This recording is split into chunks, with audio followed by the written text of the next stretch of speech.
Notre président de la République, Emmanuel Macron, s'est exprimé hier soir, a donné en quelque sorte la nouvelle feuille de route sur cette crise sanitaire à tous les Français.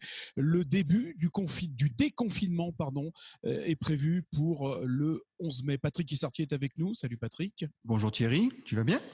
Bien sûr, et pour évoquer justement cette allocution, ce discours du président de la République Emmanuel Macron hier soir, la porte-parole du groupe LAREM à l'Assemblée nationale, députée de la 6e circonscription du Var, Valérie Gomez-Bassac, bienvenue, comment allez-vous ? Bonjour, je vais très bien, merci. Alors justement, donc le 11 mai, ça sera le début du déconfinement. Pourquoi cette date, le 11 mai ? Est-ce que le 11 mai, on sera sûr d'avoir et des tests et des masques ? Est-ce que cette date a été choisie pour cette raison-là ? Non, c'est une date qui a été choisie en fonction des consultations qui ont été faites auprès du monde scientifique. Pourquoi le 11 mai ? Parce qu'on estime que là, on aura passé la vague, on espère en tout cas avoir passé la vague du virus et des effets du virus. Maintenant, il faut rester prudent. C'est aussi la fin des 2 longs week-ends de mai. Il faut dire également ce qui souvent prête à certains rassemblements. Maintenant, on peut pas se dire que dans un mois, le vaccin ne sera plus là et tout ira bien. Ce ne sera pas le cas. Et comme vous l'avez bien dit, et vous l'avez dit à 2 reprises, c'est le début d'un déconfinement. On n'est pas à la fin d'un confinement, point, tout va bien et nous allons vivre normalement. Tout se fera par étapes. Alors la mesure qui a marqué, c'est l'ouverture en tout cas des écoles, des collèges, des lycées également. À partir du 11 mai, les cours vont reprendre pour ces élèves-là. Non, vous faites signe non de la tête ? Non, je vous fais signe que non. Ça va pas reprendre de façon globale. D'ailleurs, ce matin, Monsieur Blanquer, le ministre de l'Éducation nationale, l'a dit. C'est ma commission d'ailleurs à l'Assemblée nationale, puisque je suis à la commission éducation et affaires culturelles. Attention, ça se fera dans certaines écoles, pour certaines classes, avec des horaires qui seront peut-être pas les mêmes dans la même classe. Ce seront des groupes d'enfants et pas toute la classe. Donc, il faut faire attention aux propos qui sont tenus. Le président de la République a bien dit un mot que personne ne reprend, c'est le terme progressivement. La rentrée se fera progressivement. Et j'aimerais aussi alerter le fait que ce n'est pas fait pour des raisons économiques ou autres, c'est fait uniquement parce qu'il y a des gamins qui sont en décrochage, parce qu'il y a des gamins qui sont battus, parce qu'il y a des gamins qui n'ont pas accès à la nourriture comme on peut l'avoir nos enfants ou autres. Et c'est fait aussi pour leur permettre d'avoir accès à ces droits. Donc, c'est important qu'il y ait une reprise de l'école. Moi, je soutiens cette reprise de l'école. Et après, nous verrons. On ne sait même pas encore si ça sera obligatoire pour tout le monde. Donc, ne préjugeons de rien. Avant de donner la parole à Patrick Issartier, sur quels critères justement ça va se faire, justement, cette reprise progressive ? Alors, les modalités seront définies dans les 15 jours. Vous le saurez dans 15 jours. Je ne veux pas commencer à dire des critères que je ne connais pas. Nous, ce que nous avons demandé au niveau des parlementaires, parce que nous sommes quand même là pour contrôler l'action du gouvernement, c'est que ce soit fait de façon à assurer la sécurité des enfants et que ce soit fait en concertation avec le monde médical, parce qu'on sait que les enfants développent peu ce virus, mais le véhiculent tout de même. Donc, il ne faut pas mettre en danger les parents et faire repartir une vague. Donc, ce sera fait encore une fois progressivement, mais seuls les critères scientifiques nous pourront nous le dire. Madame Gomez-Bassac, est-ce que c'est pas une reprise en trompe-l'œil ? On peut pas faire comme si rien ne s'était passé, faire en sorte que tout reprenne normalement. Vous savez très bien que tout ce qui concerne les examens, les concours, tout va être remis. Ce qu'on veut, c'est qu'il n'y ait pas complètement de coupure sociale dans la vie des enfants. En fait, c'est ça qui est important. C'était vraiment le maître mot de la chance de partir en vacances, d'autres non. Bon, déjà qu'ils puissent reprendre l'école, revoir leurs copains, reprendre un petit peu une vie normale entre guillemets. Mais vous que savez, comme moi, je vais pas vous dire le contraire, elle ne sera pas normale. C'est clair. Le virus sera toujours là. Et en septembre, ça sera la même chose. Donc, ceux qui disent oui, on aurait dû reprendre en septembre, mais en septembre, ça sera la même chose. Qu'à un moment, il faut bien reprendre. Ça a été la décision de Monsieur Macron, Monsieur le Président Macron. Ce n'est pas la décision du président Emmanuel Macron, c'est une décision concertée qu'il a annoncée parce qu'il est président de la République et que c'est lui qui tranche au niveau des directions que nous prenons. C'est une décision qui a été, nous on l'a fortement demandé en tant que parlementaire dans le cadre de la commission éducation et affaires culturelles. Ça a été également le cas du ministre Blanquer, donc c'est une décision qui a été concertée. À ceux qui disent que justement cette décision a été prise de remettre les enfants, surtout les enfants des cours élémentaires à l'école, pour permettre justement aux parents d'être libérés et pouvoir retourner dans leurs tâches respectives, leur travail, vous répondez quoi ? réponds que c'est pas le but premier. Alors il y a des parents qui nous le demandent quand même, c'est vrai, c'est une réalité, qui disent nous on a besoin de retourner travailler, il faut qu'on retourne parce qu'on est chef d'entreprise, parce qu'on est profession libérale. Il y en a d'autres qui s'inquiètent, qui disent attendez, moi je suis pas enseignant, j'ai besoin que les enseignants soient encore là physiquement parce qu'on est quand même d'une tradition où on a l'habitude d'enseigner dans des classes.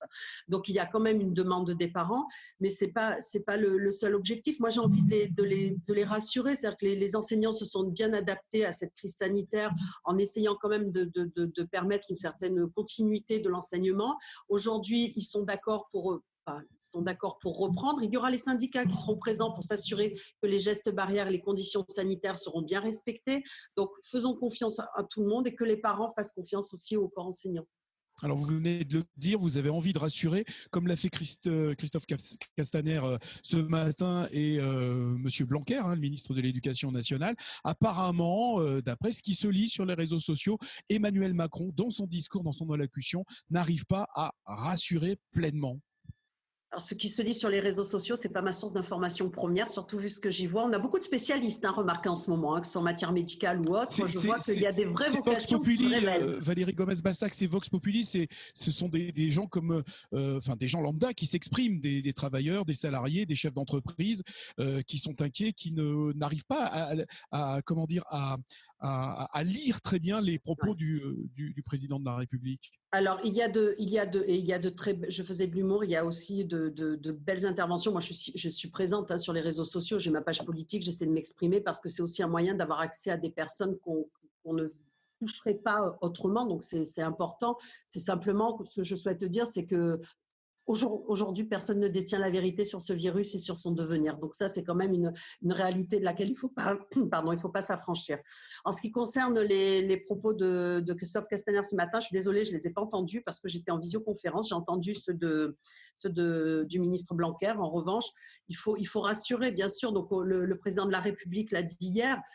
Est-ce qu'on doit reconnaître que nous n'avions pas assez de masques? Oui, nous n'avions pas assez de masques. Est-ce qu'on pouvait prévoir l'étendue de l'épidémie? Non. Est-ce qu'on pouvait prévoir que tous les pays européens et autres seraient concernés au même moment? Non, on ne pouvait pas le prévoir. On ne pouvait pas savoir que nos sources qui nous permettaient d'avoir ces masques, on allait les avoir. Donc aujourd'hui, on est dans une économie de guerre, je dirais, puisque toutes les entreprises, d'ailleurs je crois que c'est le terme qu'a utilisé le président de la République, puisque toutes les entreprises s'adaptent pour produire ces masques, toutes les entreprises essaient de faire au mieux, on a trouvé de nouvelles voies pour arriver à en importer, donc espérons que le 11 mai, toutes les personnes qui en ont besoin auront un masque et que toutes les personnes qui doivent avoir un test seront testées. Mais là encore, ce ne sera pas un test généralisé. Ça ne sert à rien de tester une personne aujourd'hui. Elle peut être saine, 48 heures après, être positive. Et le test n'aura servi à rien. Donc, il faut tester les personnes. Je répète ce que dit le corps médical dans sa majorité. Il faut tester les personnes qui présentent les premiers symptômes. Madame Bassac, est-ce qu'on n'a pas été la plus défaillante de notre activité? Ça n'a pas été d'observer ce qui se passait en Asie. Et pas une seconde, on s'est aperçu que ça allait venir chez nous, cette vague allait venir chez nous. Ce n'est pas la grosse erreur du gouvernement? Sincèrement, je ne sais pas quoi vous répondre parce que moi, on était tous sur des sujets à l'époque. Quand c'est arrivé en novembre, décembre, je ne sais plus exactement à quel moment c'est arrivé en Chine. Nous en parlions déjà. Est-ce qu'on pouvait se douter que ça allait arriver en France? En tout cas, pas avec une telle rapidité, ça c'est sûr. Maintenant, on avait conscience aussi que ce n'est pas les frontières. De fermer les frontières n'aurait pas été la solution, parce que comme je viens de vous le dire, on peut le développer 48 heures après, on ne pouvait pas tout arrêter du jour au lendemain comme ça. Il y a aussi une réalité sociale, une réalité économique, il y a des familles qui sont séparées. Il a fallu un certain temps. Maintenant, est-ce qu'on peut discuter sur le temps qui a été mis en place? Peut-être. Alors, on a bien compris que maintenant, effectivement, la crise va se gérer au fil du temps, au fur et à mesure, parce que, effectivement, comme vous l'avez rappelé, tous les pays, il n'y a pas que la France, tous les pays sont concernés. En revanche, on va revenir justement à ce discours d'Emmanuel Macron hier soir, et je voudrais insister, et en tout cas, avoir votre avis sur l'incompréhension des Français qu'on lit. Alors, puisqu'on est confiné, on le lit dans les réseaux sociaux. Je suis désolé, Valérie Gomez-Bassac. Oui, non, j'ai bien compris, je vous taquine un petit peu. Effectivement, les gens ne comprennent pas que bien sûr, ce début de déconfinement va passer donc par les écoles, avec tout ce que ça comporte, des enfants qui sont confinés, cette fois dans un espace de 20 mètres carrés, par exemple, avec des professeurs, avec toutes les contraintes que cela implique, des parents qui vont devoir accompagner leurs enfants. Donc, il va y avoir cette mise en place là. Et du côté des entreprises, des cafés, des restaurants, des cinémas, des salles de spectacle, c'est non, notamment pour les restaurants, par exemple. Dans un restaurant, on peut aussi regrouper certaines personnes en prenant des dispositions de distanciation. Qu'est-ce que vous dites à ça? Alors, comme je vous l'ai déjà dit, au niveau des écoles, il ne faut pas penser que l'école va reprendre comme c'était le cas au mois de mars. Ce ne sera pas le cas. Si on C'est-à-dire, fait nous une n'aurons pas opposition, 35 élèves dans une classe enfermée pendant 8 heures par jour. Ça ne sera pas le cas. Ce seront soit des groupes réduits, soit des tranches horaires beaucoup plus courtes, avec des gestes barrières, avec des protections nécessaires en fonction des âges des enfants. Encore une fois, je ne peux pas vous donner les modalités, je ne les ai pas. Mais en tout cas, ce que je peux vous affirmer, c'est que ce ne sera pas dans les mêmes conditions classiques. très bien. Valérie Gomez-Bassac, alors justement, pourquoi ne pas le mettre en place dans certains commerces, restaurants, justement?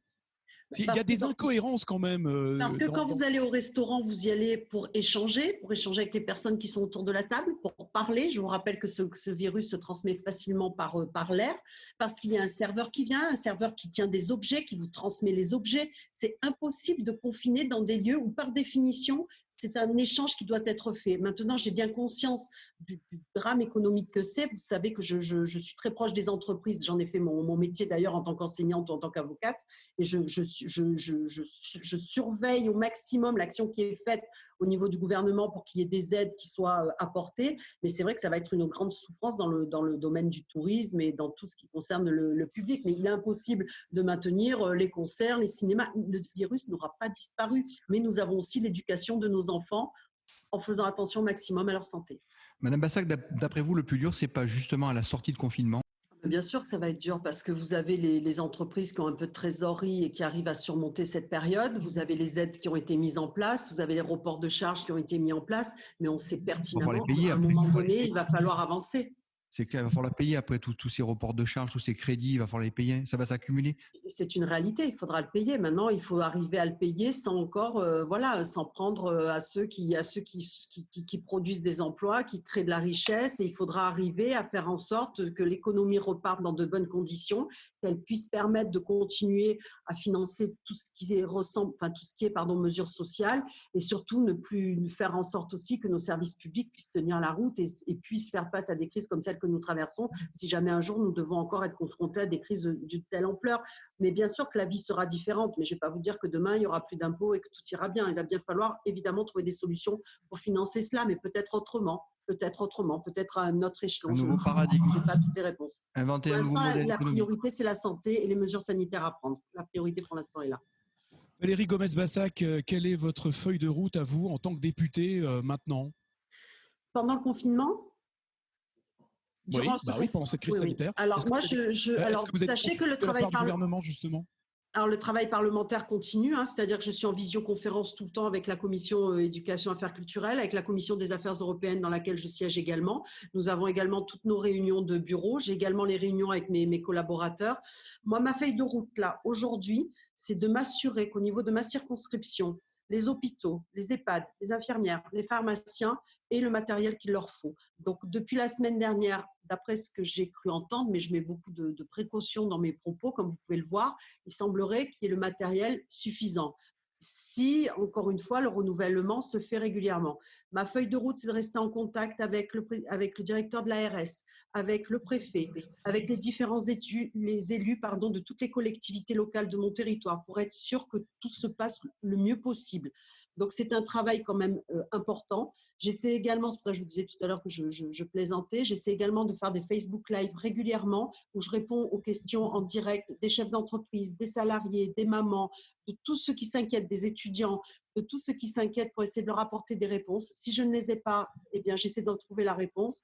Et je me suis également pas mal occupée des parents d'étudiants qui avaient des enfants à l'étranger et qui n'arrivaient pas à les faire revenir sur le territoire. Donc, je les ai mis en relation avec le ministère des Affaires étrangères pour essayer d'assurer ce relais. Donc, pour l'instant, j'en suis là et je m'occupe aussi du suivi de cette crise et surtout des mesures qu'il faudra prendre demain. Merci Valérie Gomez-Bassac, députée Merci à vous. de la 6e circonscription du Var et puis également donc porte-parole du groupe LAREM à l'Assemblée nationale. Prenez soin de vous. Merci. Merci vous aussi. Merci beaucoup. Merci. À bientôt. Au revoir. Au revoir.